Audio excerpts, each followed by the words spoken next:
Olá, eu sou Adriele Veiga e está começando agora o Forensic Podcast. Esse é um podcast da Associação dos Peritos Criminais do Estado da Bahia, ASBAC. E nesse caso, nesse primeiro episódio, a gente começa, infelizmente, com uma grande tragédia que teve uma repercussão não só aqui no estado da Bahia, mas também em todo o Brasil. Um acidente que aconteceu na BR-324 envolvendo um micro-ônibus e um caminhão que transportava mangas. Uma tragédia que foi decretado luto de 7 dias em Jacobina. A princípio, a prefeitura tinha decretado 3 dias, mas por conta da proporção dessa tragédia, esse luto foi estendido. Esse podcast tem justamente o objetivo, minha gente, de abordar casos que ganhem esse tipo de repercussão e fazer com que vocês que estão assistindo entendam o trabalho do perito criminal, o trabalho do médico legista, que são as pessoas que lidam diretamente com a cena do crime ou com os corpos que estão ali envolvidos, que acabaram perdendo a vida num acidente trágico como esse. Para falar sobre tudo isso, estão aqui me acompanhando. A gente vai conversar agora com o perito criminal representante da ASBAC, Dr. Torricelli T. Também está aqui ao meu lado o médico legista, Dr. Mário Câmara, e o perito criminal desse caso específico da BR-324, Dr. Valmir Lacerda. Eu quero dar aqui o meu boa tarde para todos vocês e quero passar primeiramente a bola para o perito criminal representante das BAC, Dr. Torricelli T. Então, boa tarde, pessoal. Boa tarde, Adriele. Boa tarde a você que está aí nos assistindo.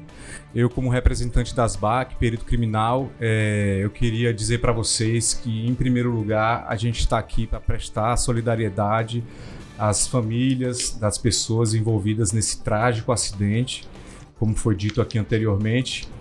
E o nosso objetivo aqui mostrar o trabalho do perito criminal, como que a gente faz para resolver uma investigação como essa.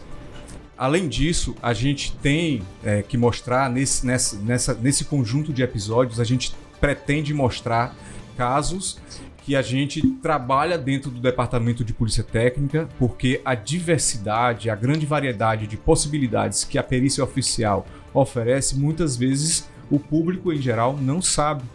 Então, a ideia desse podcast é justamente esse. A gente vai, a partir de agora, semanalmente, estar trazendo aqui conteúdo da área de ciências forenses para vocês saberem, através de nós, peritos oficiais, e não de outras autoridades que muitas vezes até acabam falando sobre a área do perito criminal e às vezes nem sempre da melhor forma possível. Então a nossa ideia é que vocês tenham acesso à fonte de um perito criminal ou de um médico legista ou de um perito odontologista, que são as pessoas mais adequadas para falar quando o assunto é ciências forenses e perícia criminal. Então aqui eu queria cumprimentar todos vocês aí e eu tenho certeza que as pessoas que estão aqui vão contribuir muito para trazer esse debate à tona e, inclusive, fazer uma reflexão sobre o que nós podemos melhorar para que, de repente, outros acidentes como esse não aconteçam. Então eu vou voltar a palavra aqui para a nossa repórter, jornalista, Adriele Veiga, e vocês tenho certeza que vão gostar bastante da nossa conversa, porque o assunto é bem interessante, e sejam bem-vindos mais uma vez. Olha, o perito criminal do caso, Dr. Valmir Lacerda, ele foi o primeiro perito criminal que fez toda a análise da cena do crime a chegar no local. A gente vai conversar com ele, que vai dizer exatamente o que é que ele viu e de que forma essa atuação pode montar esse quebra-cabeça de responder perguntas que eu sei que estão aí na cabeça de todo mundo.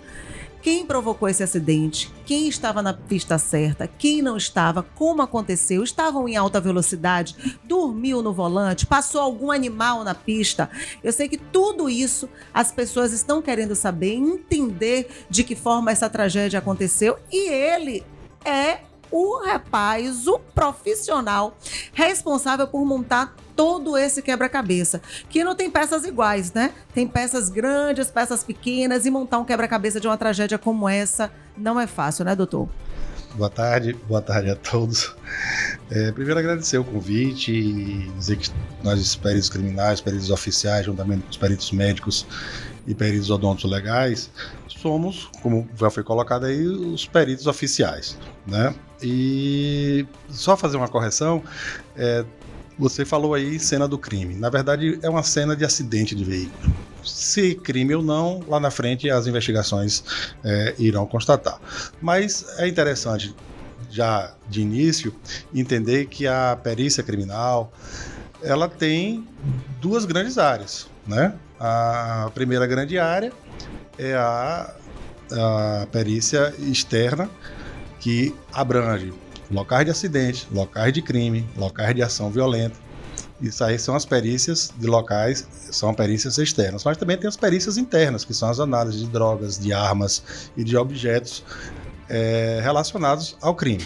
Então é um universo grande, é uma carreira muito interessante, e a gente está realmente aproveitando aqui essa repercussão desse caso. Inclusive, talvez frustre alguns, porque algumas informações não serão colocadas para preservar o sigilo da investigação, porque o laudo não foi concluído, não foi protocolado, e, claro, as informações mais importantes do ponto de vista de detalhes que vão ajudar a investigação do possível inquérito policial, eu vou pedir essa reserva. Mas quero aqui também registrar as minhas condolências, nossos sentimentos. Eu sou jacobinense. Isso exige da gente, né, um trabalho que, de certa forma, não tenham parentes, não tenham amigos íntimos relacionados, então me sinto, digamos assim, não à vontade, mas não impedido, porque se houvesse parentes, se houvesse amigos íntimos, eu estaria impedido de fazer a perícia. Mas sou jacobinense, as pessoas que foram vitimadas são conhecidas, alguns vizinhos de amigos que trabalharam com amigos, mas de qualquer forma foi um trabalho árduo, complexo, trabalhoso, e naquilo que for possível, que não digamos, comprometer a investigação, que é feita pela Polícia Civil, né? Pode ter certeza que estamos aqui à disposição. Daqui a pouquinho o senhor vai contar o que o senhor pode, né, desse acidente, dessa tragédia, mas eu gostaria também de dar as boas-vindas ao médico legista Dr. Mário Câmara, que não é um médico do caso, mas é um médico que com certeza está acompanhando à distância esse caso, essa tragédia. E o que o senhor já conseguiu observar, né, desse acidente? O senhor, como médico legista, as imagens dos corpos que já circularam, o que o senhor conseguiu já observar? Bom, boa tarde a todos. Meus sentimentos aos familiares e amigos das vítimas. Eu realmente não sou o perito legista do caso, mas acompanho esses casos de perto. Eu fui diretor do Instituto Médico Legal durante 6 anos e esses casos do interior, do estado, como da capital, sempre acabam recebendo também minha atenção, né? Eu conheço os colegas envolvidos e um caso dessa repercussão aí, esses incidentes de múltiplas vítimas, chamam a atenção realmente de todos nós aqui em Salvador também. Nesse tipo de incidente, a principal função do legista vai ser fazer a identificação. A principal função é identificar as vítimas.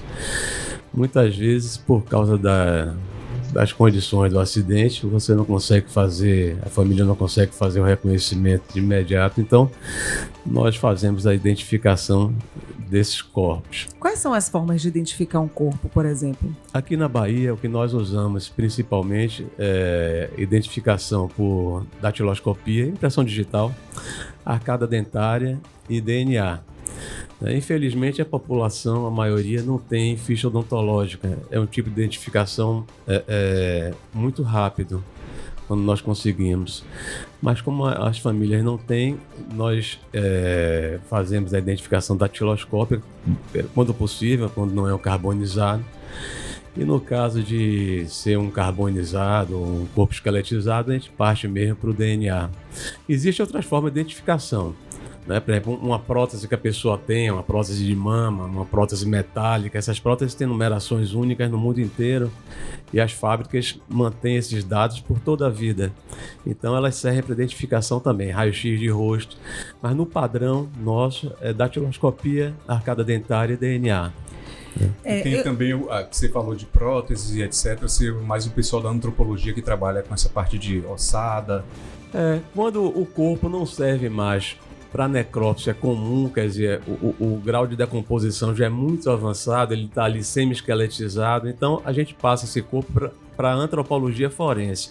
A gente tem uma equipe lá no Instituto Médico Legal de Salvador que é reconhecida nacionalmente, é convidada inclusive por perícias e polícias de outros estados para participar de casos, são todos especializados por Coimbra, em Portugal, que é um grande centro de antropologia europeu. E então são eles que vão trabalhar ali com ossadas e restos, às vezes partes de ossadas que nós encontramos. Doutor Torricelli, quem pode ser um perito criminal? Qualquer pessoa que possua curso superior, que seja reconhecido pelo MEC, e tem que ser uma graduação plena, pelo menos até o presente momento. Graduação de curta duração não presta. E tem que ser aprovado no concurso público. Em linhas gerais, é isso aí. Para ser perito criminal, é só através de concurso público. E só complementando também, além de ser aprovado no concurso público, fazer a academia da polícia, né? Que tem uma carga horária extensa de mais de 1.000 horas e tem um valor específico de uma especialização. Então ele tem a sua graduação, nível superior, mas sendo aprovado, faz a academia e sai, né, com essa especialização e aí está apto para tomar posse. Agora, aproveitar que o senhor já pegou a deixa, doutor Valmir, eu queria que o senhor me dissesse qual foi, que horas o senhor ficou sabendo desse acidente? Que horas o senhor chegou na cena, né, da batida? Isso aí eu posso te dizer, não sei, não é informação sigilosa. Tão sigilosa. Não é sigilosa, não. Mas vamos lá, vamos ao histórico. Eu vou voltar um pouquinho, porque a gente precisa entender que hoje o Departamento de Polícia Técnica, também principalmente com a Diretoria do Interior, ela adota um protocolo de procedimentos de desastres em massa, né? Então, quando ocorre casos que ultrapassam a capacidade da regional, porque o DPT tem a capital e tem o interior. E principalmente no interior, quando tem um desastre de massa, precisa realmente que as outras regionais dê esse apoio. E aí vou voltar lá para Lagedinho, aquele evento que teve, e ali começou, e a partir de então o departamento como um todo entendeu a necessidade de se ter um protocolo de desastre em massa. E eu fiz parte daquele protocolo. Daquela experiência que depois virou o protocolo, né?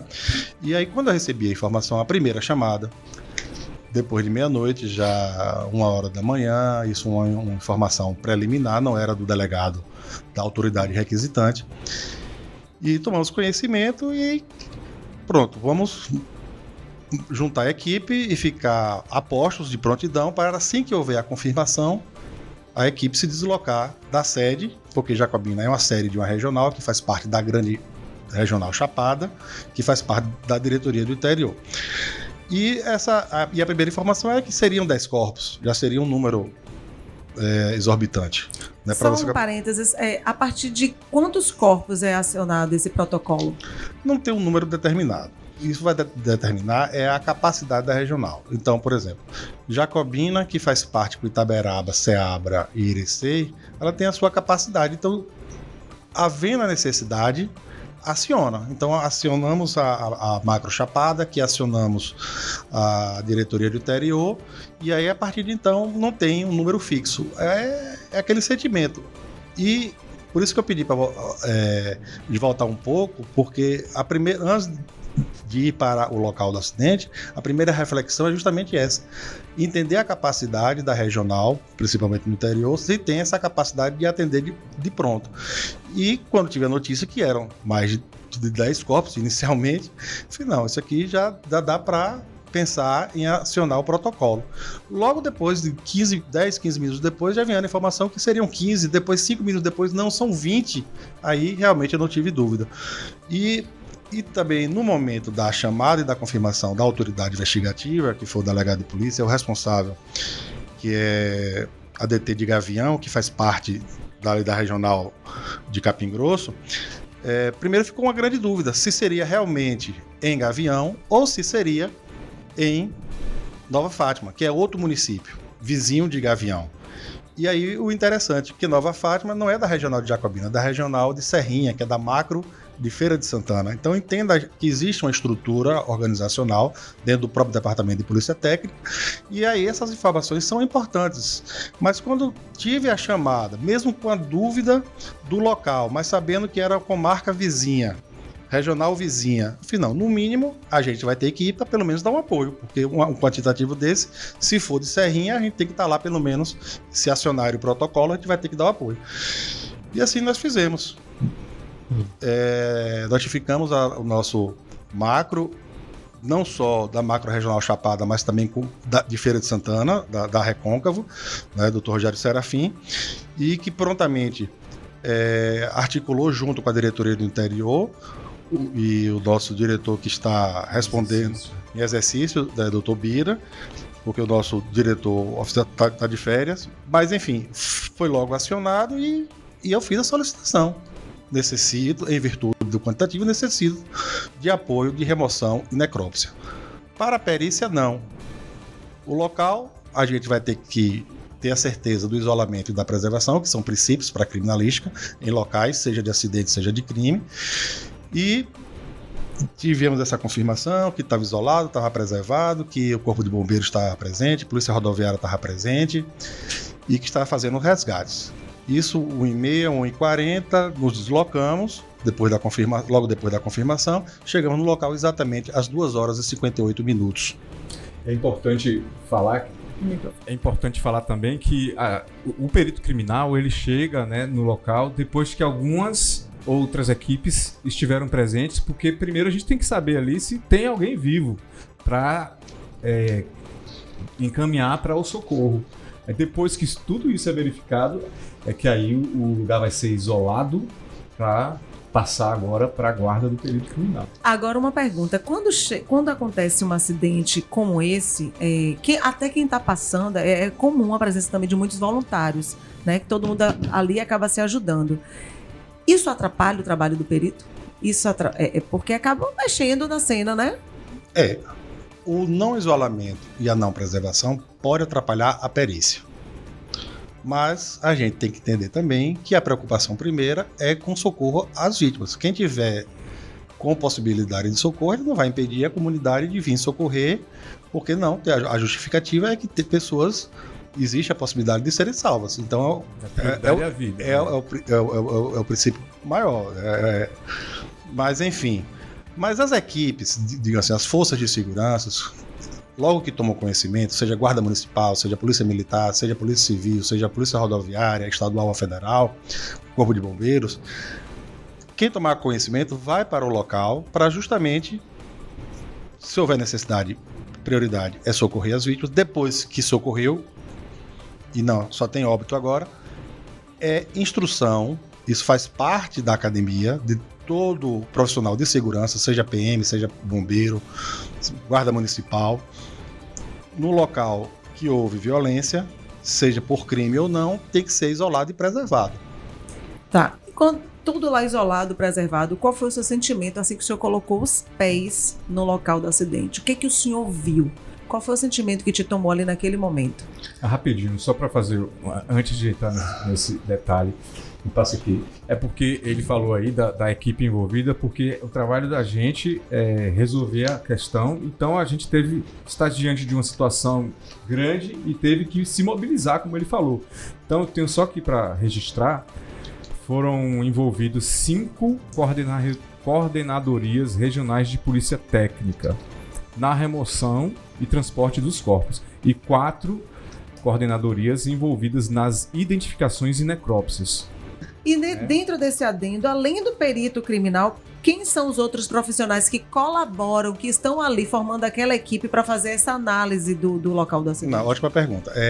O Departamento de Polícia Técnica, e aí nós falamos aqui dos peritos oficiais, perito criminal, perito médico legal, perito odonto legal, mas também tem a figura do perito técnico, que é auxiliar, de acordo com a lei orgânica, eles estão para nos auxiliar, dirigindo viatura, tirando fotografia e também fazendo o trabalho técnico da coleta e confronto da papiloscopia, que vai subsidiar para justamente o perito médico, na hora de emitir a declaração de óbito, ter essa identificação. Então, esses profissionais, peritos oficiais e mais perito técnico, que nos auxiliam e fazem um trabalho primoroso da papiloscopia, também tem os auxiliares de motorista de rabecão, tem o auxiliar que carrega a bandeja.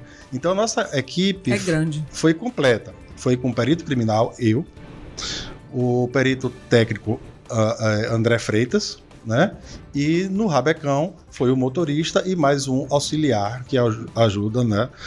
Mas, claro, esse trabalho depois, como eram muitos corpos, outras pessoas também ajudaram a carregar a bandeja. E aí essa solidariedade e o início do protocolo do desastre de massa, como foi dito aí, outras regionais vieram. Como veio rabecão de Senhor do Bonfim, como veio rabecão de Euclides da Cunha, veio rabecão de Serrinha, e aí teve a necessidade dali no local da gente definir qual seria a melhor estratégia. E aí é interessante que o perito criminal no local de acidente ou local de crime, ele é a autoridade. Só para vocês terem uma ideia, se por acaso o delegado de polícia que estiver ali no local, se o perito criminal sentir que está sendo atrapalhado pelo delegado ou por qualquer outra pessoa, ele é a autoridade do local. Então, o Código de Processo Penal ele é bem claro. O local é isolado e preservado para a chegada, né, e trabalho dos peritos oficiais, que no caso peritos criminais chegam ao local. Depois de realizada a perícia, devolve-se o local para a autoridade investigativa, delegado, seja lá quem for. Mas fomos acionados pela autoridade investigativa.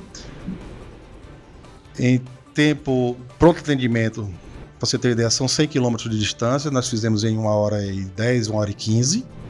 Isso, carro, caminhonete, mas temos que dirigir com segurança, mas temos que chegar logo, então não houve nenhum lapso de demora.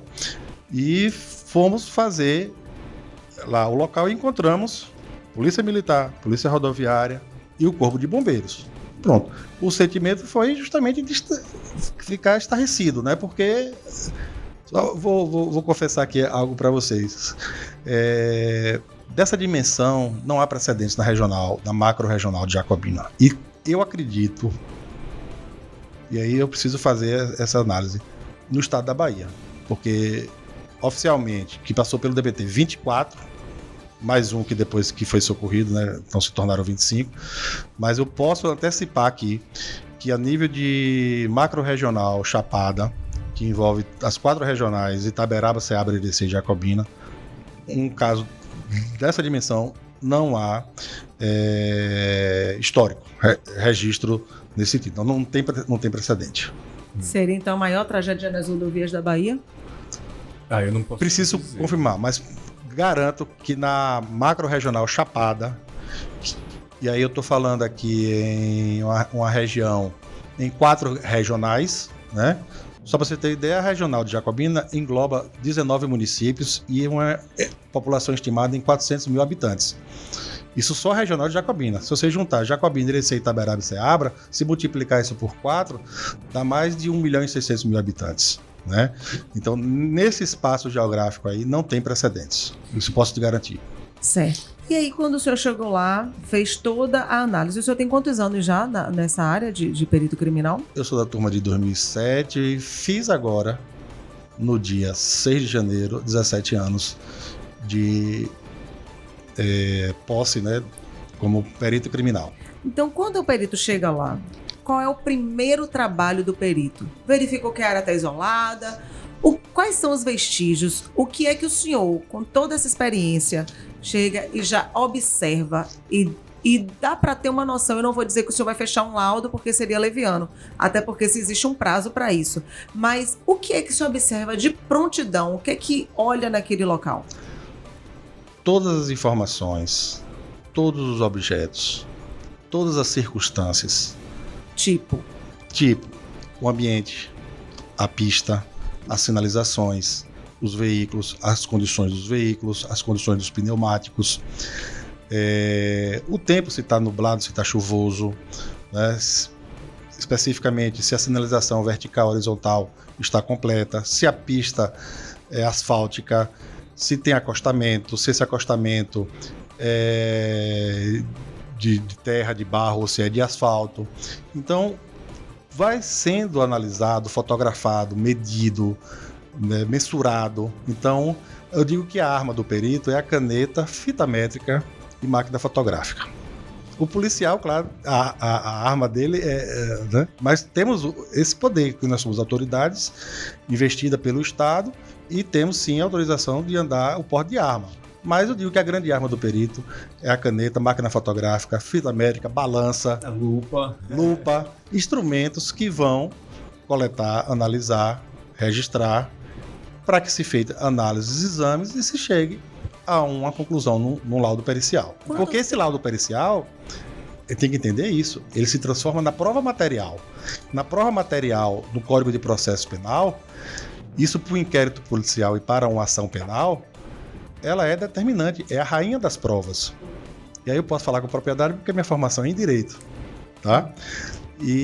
Mas, claro, fiz a academia de perito, então é como se eu fosse um especialista como perito criminal, mas nessa área do direito também eu digamos assim, transito muito bem. Então...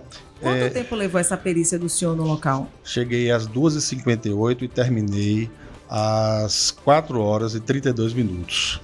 Então foi... Quase 2 horas. Mais de 2 horas. 3, 4 e meia, 1 hora e meia, 1 hora e 34 minutos. 1 hora e 34 minutos. Eu acho interessante que a imprensa faça esse trabalho de divulgação, porque levanta a hipótese. Não quer dizer que é uma verdade. Mas nós, como peritos, temos essas primeiras informações, e aí no mundo científico é o que a gente fala de levantamento de hipótese.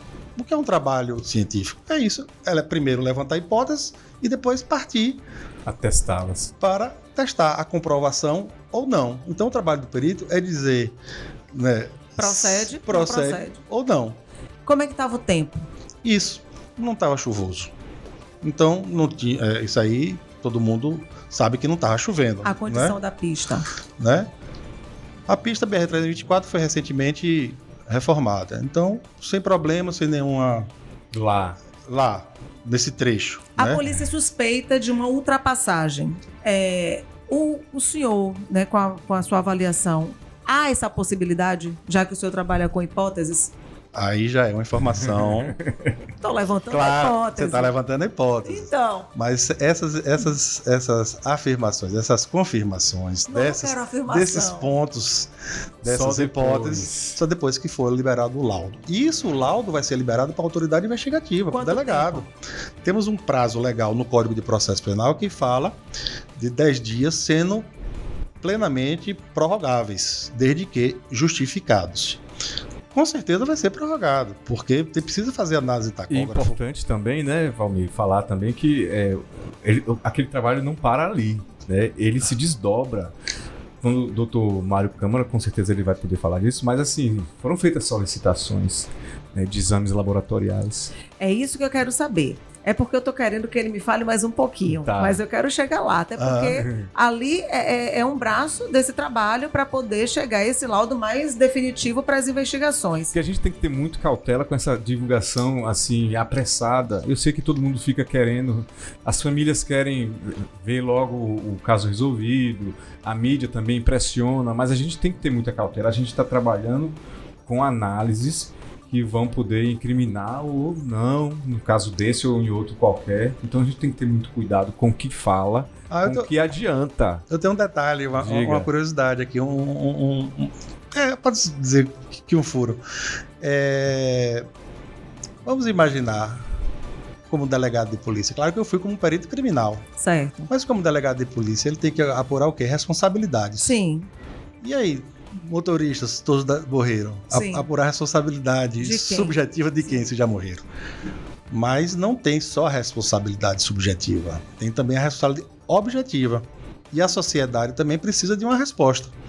Claro que no primeiro momento, e aí isso também teve um impacto no nosso trabalho como perito criminal.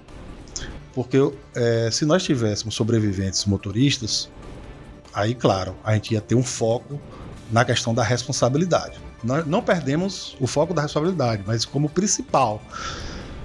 Se os motoristas, não só os motoristas e todos os funcionários das empresas, tanto da empresa de fruta como da empresa de turismo, todos eles estavam mortos. Então, ou seja, a responsabilidade penal, no âmbito do penal, não era assim a grande preocupação. Subjetiva, mas a objetiva sim. E né? qual é a objetiva? Não, por exemplo, aí questões cíveis, trabalhistas, implicação de seguros, né, questões de indenizações, danos, enfim, são questões que não são da área penal. Sim. Mas o laudo pericial serve tanto para a área criminal, como também vai servir, possivelmente, na área civil. Terminada aquela análise do local, o que é que o perito faz para montar, de fato, esse documento embasado? É isso. Aí é que entra o médico legista? Não, veja só. O local, vamos entender ele aqui de forma ampla. O local tem a questão do ambiente, o local propriamente dito, estrito senso, mas também tem os veículos que estão no local. Existe também uma coisa que é determinante, que eu não vou poder te afirmar aqui, que é a questão do sítio de colisão, área de colisão. O que é o sítio de colisão? É, de fato, onde teve a batida? Uma das atribuições do perito criminal é definir onde foi o ponto de colisão. E onde foi esse ponto de colisão? É baseado em quê? Numa frenagem? É baseado... Como é que você se baseia nisso? Até porque quando o carro bate, às vezes cada um vai para um canto. Claro. Então, não, como é que... São sinais, feridas, tipo, características, ranhuras no asfalto, que detectadas aquelas ranhuras, aquelas feridas no asfalto, a gente vai ter condições de determinar que ali sim foi o ponto de colisão. Certo. Mas ele não é determinante. Não é determinante. Por que não? Porque tem outras variáveis. Muitas outras variáveis. Tipo? Né? Por exemplo, não vou dizer esse caso específico. Mas vamos para esse caso específico? Não, eu prefiro não, porque tem a questão do sigilo e da investigação. Mas vamos falar aqui em linhas gerais. Por exemplo, se tivesse no local um animal, né, morto ou vestígios de um couro de um animal, né? Então tem um outro agente aí envolvido no local. Se tem um rabo, uma cabeça de um cavalo, que pode fazer de repente esse motorista desviar da pista. Buraco na pista. Sim. Eu estou antecipando que a pista não tem buraco. Mas assim, são várias variáveis, inúmeras, e todas elas precisam estar reunidas. Mas e o grande importante também não é só divulgar, é fundamentar, porque existe um método científico. A carreira do perito criminal, ela é científica, e científica exige método. E aí o método é que vai dar essa fundamentação para poder, é o expert, mas com o método científico. Eu acabei, inclusive, estou aqui conversando, acabei de receber um vídeo mostrando como ficou o micro-ônibus depois da batida. Eu também estou recebendo aqui um monte de coisa. Foi uma tragédia, né, de grande repercussão. Sobrou quase nada na frente do veículo. As pessoas estão com pressa de ver a coisa, né? Porque o trabalho começa ali, mas ainda vai demorar. Isso, e dá desdobramentos, né? Porque aí vem o trabalho da pré-identificação. É uma coisa interessante que aconteceu e justamente com a questão da força-tarefa, né? Porque foi estabelecido um comando e a diretoria do interior assumiu esse comando que foi um desastre em massa, e aí teve essa coordenação, porque chegou e aí precisava fazer a remoção dos corpos para as suas necrópsias através dos peritos médicos legais. E lá em Jacobina tivemos 2 peritos, e aí eu queria dizer também que esses peritos, teve perito de folga que veio voluntariamente fazer o trabalho. Tivemos peritos criminais, colegas que chegaram no dia, peritos técnicos também que vieram ajudar na identificação, motorista de rabecão que não estava escalado, auxiliar de necrópsia que não estava escalado, e essa equipe toda que estava de folga, né, veio não só da regional de Jacobina, mas como da regional de Irecê, como da regional, né, de Juazeiro, Euclides da Cunha. Então isso aí fez que a gente dê essa resposta, porque tem a questão humanística. Aí eu vou voltar para aquela questão da responsabilidade. Então, o foco principal, claro, é uma preocupação, a busca das causas, né, da questão da responsabilidade. Mas já que não era tão importante a responsabilidade penal, e naquele cenário, a gente que tem uma formação humanista tem uma preocupação. Ali tem família. E o pior, ali tinha famílias completas. Inclusive, famílias completas, né? Que perderam a vida nesse acidente. Marido, esposa e filhos, cunhados. Não é? A professora Marilis, ela faleceu com a esposa e com a filha. Tatiana também foi velada do lado do filho. Passeio familiar, né? E aí a nossa preocupação, temos que liberar a pista, temos que recolher os corpos, temos que fazer as necrópsias, os médicos legistas, os peritos médicos, e entregar aos seus familiares para que tenham a dignidade do seu velório e do seu sepultamento. E aí precisa de logística, precisa de coordenação, precisa de resposta rápida, e foi estabelecido esse protocolo coordenado, né, pela nossa diretoria do interior, que foi acionada por mim, perito criminal, que via essa necessidade, porque sei da capacidade logística da regional de Jacobina, que com certeza nenhuma regional do interior da Bahia tem essa capacidade de resolver, e com certeza em qualquer regional teria que ser acionado, e assim foi feito. E por isso que às 8 horas da manhã, começamos praticamente às 3, às 8 horas da manhã a pista estava liberada, os corpos estavam encaminhados e estava a BR-324 já liberada, ou seja, 5 horas. É muito? Agora imagine. Para 25 corpos. Pode ser muito 5 horas? Pode, porque no local de acidente, no local de crime, a gente gasta 1,5, 2 horas, mas 2, 3 corpos, botou num rabecão só, tchau, resolveu, foi embora. Agora me diga, 23 corpos. Então, foi bom, importantíssimo a questão logística, para poder a gente fazer a perícia e fazer o recolhimento dos corpos para dar início às necrópsias, e também a questão da identificação, como foi colocado aqui, né? Além dessas provas materiais do local, foi solicitado algum tipo de exame que a gente aí, no caso, conta com a colaboração do médico legista? Eu posso falar só do que foi solicitado, porque não sei se você teve acesso, porque eu procurei ver. Nós temos um padrão do que solicitar em acidente de veículo, né? Mas pode dizer, assim, você... Não, mas pode falar, melhor. Assim, a gente tem um padrão, a gente tem um protocolo também no Instituto Médico Legal, que foi validado para todo o interior. Todo estado tem esse protocolo, tem um protocolo nacional. Eu participei da elaboração na época lá em Brasília, e esse protocolo foi distribuído para os estados ficaram com a obrigação, então, de padronizar, adaptando a sua realidade. Então, nós temos nosso protocolo de solicitação de exames para cada caso.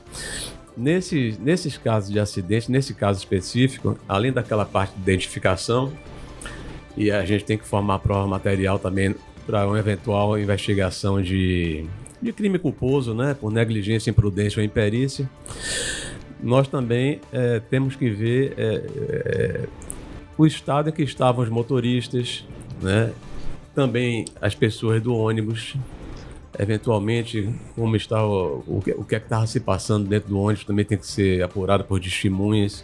Então, assim, a gente faz exames de rotina em acidentes de veículos, geralmente álcool e drogas, tá? E no caso dos motoristas, além de álcool e drogas ilícitas, também pesquisamos medicações que possam alterar o estado de alerta de qualquer um deles, né? Num acidente como esse, apesar das pessoas, né, leigas no assunto dizerem morreu num acidente de trânsito, mas cada vítima acaba tendo um atestado diferente. Eu sou leiga no assunto e a minha pergunta é um exemplo. Causa-morte. A causa-morte, exatamente. São muito variadas, ou tipo assim... traumatismo craniano ou politraumatismo. As causas-mortes são individualizadas. Então, cada corpo é necropsiado e a causa-morte de cada indivíduo vai constar ali na declaração de óbito. Tá? A causa geral, ali, num caso desse aí, é politraumatismo mesmo. A causa específica que causou diretamente o óbito, aí vai ser diferenciada. Na declaração de óbito, você tem ali 6 causas, né? causas e concausas ali que você tem que colocar. A causa básica ali vai ser a mesma para todos, que é o politraumatismo decorrente do acidente. Tá? Mas aí vai a causa específica, sim, traumatismo craniano, hemorragia interna, essas coisas. E quais são os vestígios que o corpo humano ele pode deixar que possa colaborar, de repente, para identificar como esse acidente foi causado? Existe essa possibilidade ou não? Só a mesma parte do local do crime? Não, as lesões das vítimas, elas são também analisadas no local. Que, inclusive, o trabalho, como foi colocado, não termina ali. A gente vai dar continuidade. A gente vai dialogar com o médico legista, vai ter acesso aos laudos dos peritos médicos para ver a concentração dessas lesões, se foi mais no lado esquerdo, se foi no lado direito, se foi na parte frontal. Então, isso auxilia muito. Né? Isso aí seria o trabalho do quebra-cabeça. Na montagem do quebra-cabeça. Mas isso seria o médico legista ou o perito mesmo no local? A gente faz uma análise das lesões externas. Entendi. Daquilo que a gente viu ali no local. Passa para o médico legista, ele vai fazer a análise tanto das lesões externas como das lesões internas. E depois a gente vai dialogar e faz essa comunicação, porque não há impeditivo nenhum. E esse diálogo é interessante. Nós fazemos muito perícias e depois vamos dialogar e eu conheço o trabalho do Dr. Mário. Ele é um dos poucos médicos que vai ao local de acidente. Isso muda muito, doutor Mário, você ir no local do acidente para um médico que só recebe de repente muda bastante. Assim, antigamente o médico ia para local de crime, ia para local de acidente, essas coisas. Depois, quando o número de profissionais foi caindo, os médicos legistas acabaram por ficar mais localizados dentro dos institutos mesmo. Assim, eu como gosto e acho importante para meus laudos eu estar presente nos locais, eu costumo ir. Eu peço autorização ao perito criminal, que é o dono do local ali, não é o a autoridade do local. É isso, porque o local do crime é do perito criminal, mas geralmente ele não se opõe. E eu costumo ir para meus laudos, ajuda muito. O corpo, o cadáver do médico. Ajuda, eu vou, assim, sendo mais claro, assim, eu acho que ajuda mais nos locais de crime até. Entendeu? Nos locais de crime, isso é muito importante.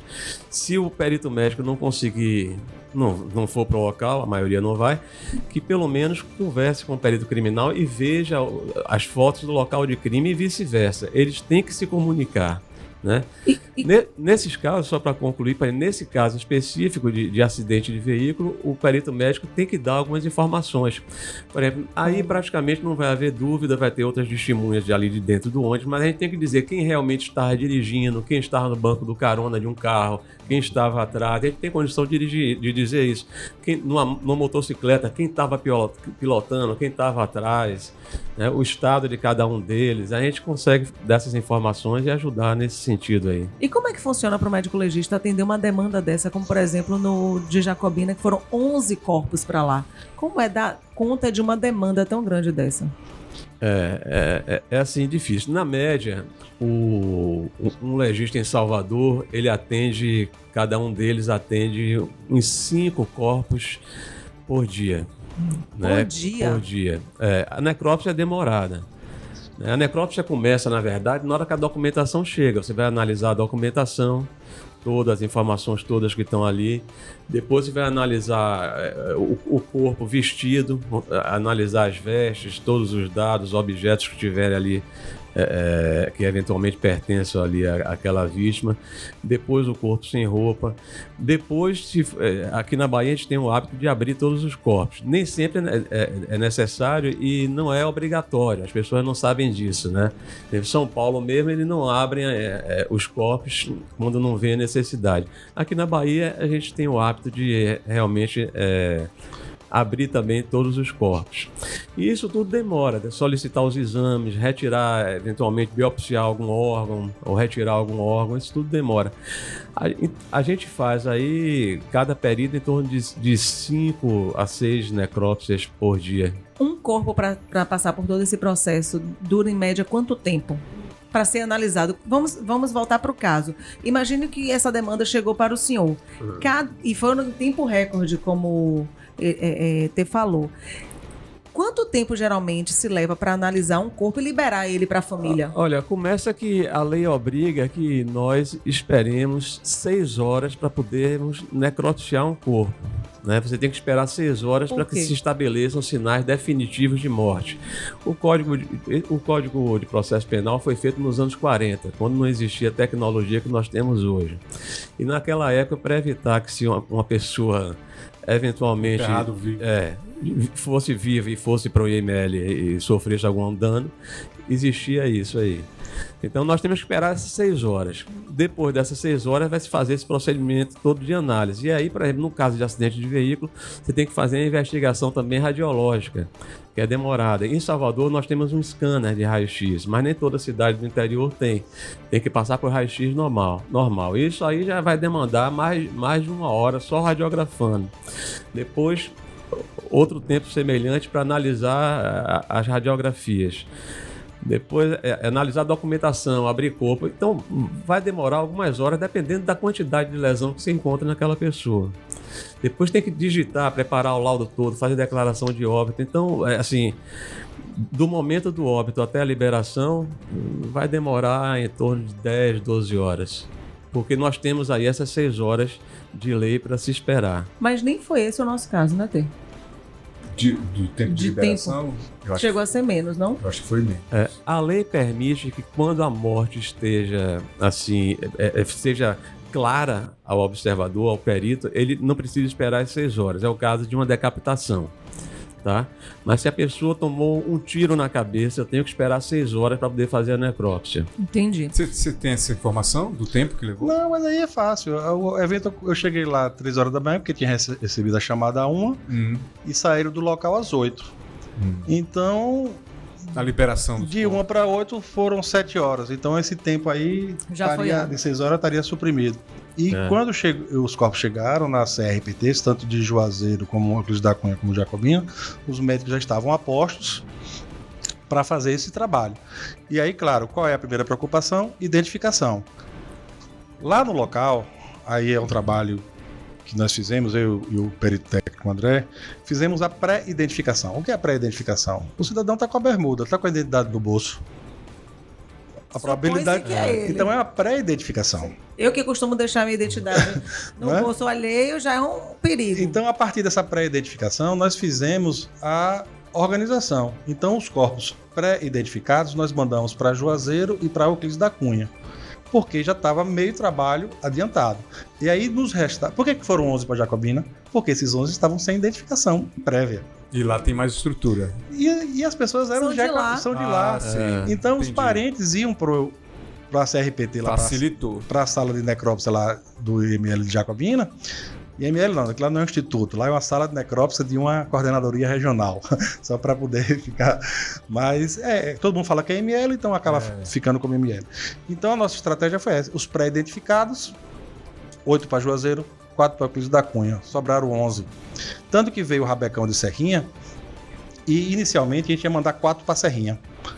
Mas quando vimos que desses 11, dos 4 que seriam para Serrinha estavam não identificados, eu falei, não, aí é melhor a gente levar tudo para Jacobina, o Rabecão de Serrinha leva para Jacobina, e lá os médicos, peritos e legistas já se colocaram à disposição, o médico que estava folgando já estava pronto esperando, e ficaria facilitado o processo de reconhecimento pelos parentes, porque a partir dali, é fulano e tal, então pronto, porque algumas identidades não foram encontradas. Então o parente reconhecendo ou tendo informação que é aquela pessoa, o que é feito? A coordenação pede a ficha datiloscópica que está arquivada, todo mundo que tem a carteira de identidade, não suja lá os dedinhos, essas fichas, né, ficam arquivadas. E aí, na falta da identidade, pega a ficha, que hoje a tecnologia manda online via WhatsApp, e-mail, chega e faz o confronto. Aí é a identificação oficial.